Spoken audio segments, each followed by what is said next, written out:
A major policy shift. President Biden is now allowing Ukraine to use American weapons provided by the U.S. on Russian soil for limited strikes. Earlier this morning, Secretary of State Antony Blinken addressed the decision during a press conference in Prague. The hallmark of our engagement, our support for Ukraine over these more than 2 years, has been to adapt and adjust as necessary to meet what's actually going on the battlefield, to make sure that Ukraine has what it needs, when it needs it, to do that deliberately and effectively. Ukraine can use the weapons to target the Russian side of the border near the besieged city of Kharkiv, where the Ukrainian army has been facing growing pressure. Holly Williams, who's been reporting on the war since it began, has the story. President Biden's given Ukraine the green light to use US-supplied weapons to strike inside Russia's borders. We're always learning and we're always making determinations about what's necessary to make sure that Ukraine can effectively continue to defend itself, and will continue to do that.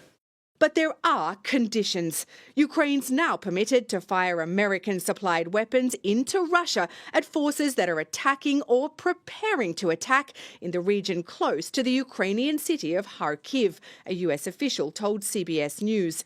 Though that does not extend to ATACMS, US missiles with a range of up to 190 miles.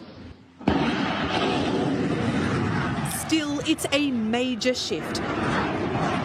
The US has provided more than $50 billion in military assistance to Ukraine since Russia invaded in 2022. But has previously refused to allow the Ukrainians to use American weapons outside its borders, worried about escalating the conflict. The White House restated that position just 3 days ago. We don't encourage or enable the use of US-supplied weapons to strike inside Russia. But this month, Russia launched a deadly new offensive around Kharkiv, raising fears that Ukraine's second-largest city could fall. Despite the US government's limited, calibrated approach, a senior Russian official responded today saying that NATO countries that supply long-range weapons to Ukraine are already participating in a war with Russia. And he reiterated Russia's threat to use tactical nuclear weapons against Ukraine. Anne-Marie. You know, Holly, this is a pattern that we've seen throughout the entire war. Ukraine asks for either more military aid or different types of military aid. The U.S. says no, no, no, no, no. And then after so much time is lost and humans are lost, they relent. And so Ukraine has been asking for this for a while. And now they've been given permission. But Kharkiv is already devastated. How much of an impact can this really have on the front line?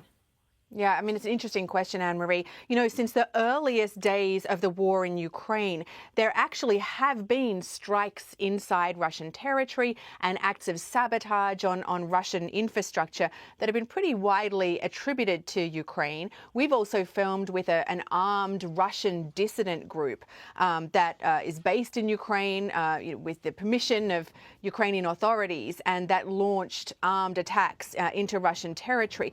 But now the Ukrainians have, the blessing of the US. It's a limited blessing, but nevertheless, the green light to go ahead and use US-supplied weapons inside Russian territory. It follows on from earlier this month when the UK's Foreign Secretary said it was, quote, up to Ukraine to decide how it uses British weapons. And then today, Germany came out and said that it will give Ukraine permission to use its weapons against targets inside Russia. So this is a really important change. It allows Ukraine to use better, more powerful weapons against Russian forces on Russian soil. But the big question is whether this will successfully slow or even stop this new Russian offensive that is around the Ukrainian city of Kharkiv, which is Ukraine's second largest city. All right. Holly Williams, thank you so much.